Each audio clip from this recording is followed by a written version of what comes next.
Hello friends, আপনারা দেখছেন green hobbyist YouTube channel. আজকে যে গাছটির বিষয়ে আমি আপনাদেরকে জানাবো সেটি হচ্ছে একটি আনার বা বেদানা গাছ। এই আনার বা বেদানা গাছ আপনাদের ছাদে আপনারা কিভাবে পরিচর্যা করবেন এবং কিভাবে এই গাছ থেকে আপনারা প্রচুর পরিমাণ ফল সংগ্রহ করবেন সমস্ত কিছু জানাবো এই ভিডিওয়। তাই যারা যারা আমার ভিডিও দেখছেন অবশ্যই ভিডিওটি না টেনে পুরো দেখুন এবং আমার সঙ্গে থাকুন। তাহলে চলুন কথা না বাড়িয়ে সেই বিষয়েই আমরা আলোচনা করি। আপনারা দেখছেন আমার ছাদে একটি সুন্দর আনার বা বেদানা গাছ, যে গাছটি একটি মাত্র 16 ইঞ্চি পটের মধ্যে রয়েছে এবং গাছটি দেখুন কত সুন্দর দেখাচ্ছে। গাছটির চারিদিকে কত সুন্দর সুন্দর ফুল ফুটে রয়েছে আর দেখতেও লাগছে দারুণ। এই গাছটির চারি সাইডে আপনারা যদি দেখেন তা অজস্র নতুন শাখা পোশাকার বিস্তার হয়েছে এবং ইতিমধ্যে দুটি ফল সেট হওয়ার জন্য প্রসেস চলছে। আপনারা দেখতে পাচ্ছেন যে ফুলটি ফুটে রয়েছে, এটি একটি স্ত্রী ফুল এবং আশা করছি এই ফুল থেকে আমি ফল অবশ্যই পাব। আপনাদের ছাদে যদি আপনারা আনার বা বেদানা একটি গাছ লাগিয়ে থাকেন, সেই গাছটি সুন্দরভাবে আপনাদেরকে ফল দেবে। তার মধ্যে কয়েকটি বিষয়ে আপনাদের অবশ্যই খেয়াল রাখতে হবে। সেই বিষয়গুলো আমি একে একে আপনাদেরকে বলবো এবং আপনারা সেগুলো মনোযোগ সহকারে শুনবেন। প্রথম যে বিষয়টি, এই আনার বা বেদানা গাছের পট সাইজ। এই আনার বা বেদানা গাছ একটি ঝোপালো আকৃতির গাছ হয়ে থাকে, তবে এর খুব সুটেবল পট সাইজ 16 থেকে 18 ইঞ্চি এবং আপনারা 24 ইঞ্চি পটও নিতে পারেন। যদিও ছোট অবস্থায় আপনারা 12 ইঞ্চি দিয়ে শুরু করতে পারেন এবং ধীরে ধীরে গাছটি বড় টবে প্রতিস্থাপিত করতে পারেন। দ্বিতীয় যে এই গাছটির বিষয়ে আমি আপনাদেরকে যে কথাটি বলবো, যে এই গাছটির আপনারা মাটি কিভাবে তৈরি করবেন।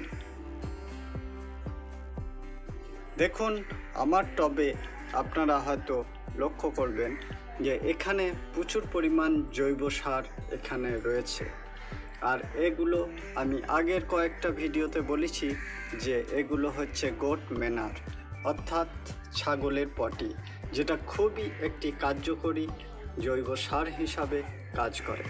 তবে আপনারা এই গাছের জন্য হালকা বেলে দোআঁশ মাটি নেবেন এবং তার সঙ্গে 50% গোবর সার এবং কিছুটা পরিমাণ হাড় গুঁড়ো, শিংকুচি এবং সিঙ্গেল সুপার ফসফেট 1 চামচ এবং কিছুটা ফাঙ্গিসাইড মিক্সড করে এই গাছটি আপনারা রোপণ করবেন।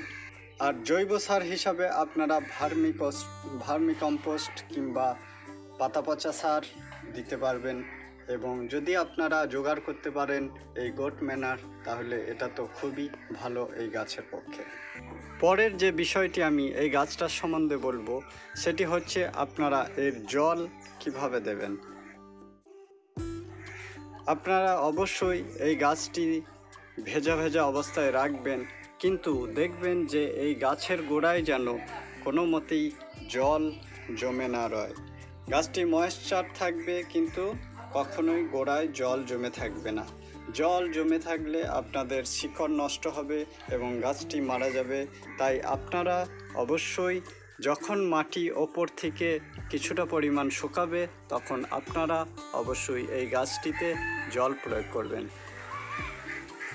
তারপরে বলি, এটা একটি ফলের গাছ, কারণ কন্টিনিউ এর ফল চলতে থাকে।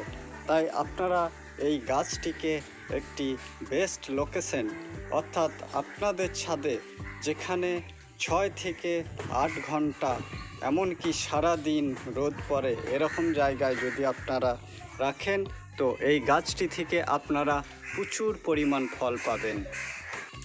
সবশেষে বলি, এই গাছটি আপনারা কিভাবে পরিচর্যা করবেন তার মূল বিষয়গুলো হচ্ছে, আমরা প্রতি 10 দিন পর পর একটি করে ছত্রাকনাশক স্প্রে করব এই গাছটির মধ্যে, সেটি সার্ফ হোক কিংবা অন্যান্য কোনো কন্ট্যাক্ট বেসিক ফাঙ্গিসাইড আমরা প্রতি 10 দিন অন্তর এই গাছটিকে স্প্রে করব। অর্থাৎ এই গাছে একটি ফাঙ্গাস লাগে, যেগুলো আপনাদেরকে আমি এখন দেখাতে পারছি না, যদিও এই যে ডালগুলো রয়েছে, এই যে নতুন ডালগুলো রয়েছে, একটু অনুভব করলে হয়তো দেখতে, এই যে ব্ল্যাক স্পট, এই ধরনের ব্ল্যাক স্পট এখানে হয়, এটা ছত্রাকের ফলে হয়, ফলে ফুল ফল সব ড্রপ হয়, অর্থাৎ পড়ে যায়। যদি আমরা 10 দিন অন্তর অন্তর একটি ফাঙ্গিসাইড স্প্রে করি, তাহলে এই গাছটি কোনো ফুল ফল ড্রপ হবে না এবং এই গাছটি সুন্দর সতেজ থাকবে। আর তার সঙ্গে আমরা একটি কীটনাশক অবশ্যই স্প্রে করব। যদি আমরা জৈবভাবে যাই তাহলে নিম তেল স্প্রে করতে পারি এবং রাসায়নিকে আমরা যে কোনো ধরনের কীটনাশক মাসে একবার এই গাছটিতে স্প্রে করব। আর প্রতি 15 দিন অন্তর অন্তর আমরা একটি করে অনুখাদ্য এই গাছের মধ্যে স্প্রে করব। সেটা আপনাদের কাছে যেটা ভালো মনে হয় এবং আপনারা যেটা সহজভাবে পাবেন সেটাই আপনারা এই গাছের মধ্যে স্প্রে করবেন। আর আমি সাজেস্ট করব, আপনারা যদি আপনাদের ছাদ বাগানে একটি বা দুটি আনার বা বেদানা গাছ লাগান, তা অবশ্যই একটি ভালো কোয়ালিটির গাছ নির্বাচন করবেন এবং আপনাদের ছাদে সেটি রোপণ করবেন। এই সকল পরিচর্যা যদি আপনারা সঠিকভাবে করেন, তাহলে অবশ্যই আমার মতো আপনারা প্রচুর পরিমাণ এখান থেকে আনার বা বেদানা সংগ্রহ করতে পারবেন। তা ভিডিওটি এই পর্যন্তই শেষ করছি। যদি ভিডিওটি ভালো লাগে অবশ্যই একটি লাইক করবেন, কমেন্ট করবেন, বন্ধুদের মধ্যে বেশি বেশি শেয়ার করবেন এবং আমার চ্যানেলটি সাবস্ক্রাইব করবেন। ধন্যবাদ।